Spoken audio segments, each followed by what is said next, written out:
Herkese selamünaleyküm, herkese merhabalar. Arkadaşlar, Audi araçta bir ön taraftan motordan ses, direksiyonu çevirdiğinde bakın. Bakın. Bakın. Duyuyor musunuz? Ses geliyor. Şimdi direksiyon kutusunda arıza var denmiş. Direksiyon pompasında arıza var denmiş. EPS direksiyonu, elektromanyetik direksiyon, pompayı nereden bulacaklar onu da bilmiyorum.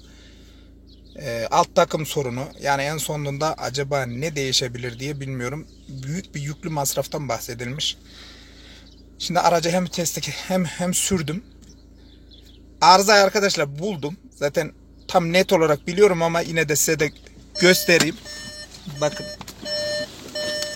Sen direksiyonu bir sola kır kardeş.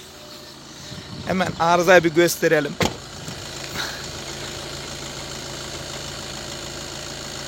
Sola, bana doğru sola. Dışarı ver bir tekeri. Ver komple ver. Bak ince ben ses duyuyorum da asıl arızayı göstereceğim. Ver dışarı tüm çıkar. Tekeri tüm çıkar. Bir dakika.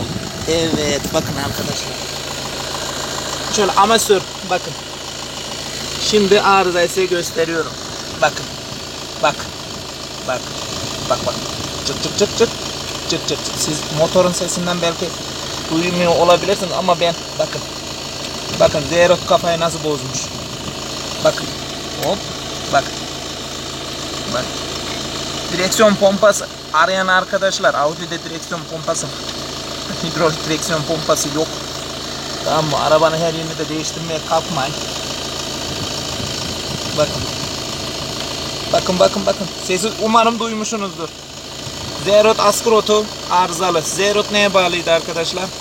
Viraj demirine. Tamam mı? Dönerken esnemelerde, virajlarda bu acayip ses yapar. Şu anda alt tarafta bir şey görmedim. Normalde bu teker havaya kalkar. Tam net arızayı buradan çözeriz. Bununla ilgili boşluk var mı kontrol edeceğiz. Ona göre de burada bir kısmen gerekirse söküp işlem yapmamız lazım. Durum bundan ibaret. Zerot arızalı arkadaşlar.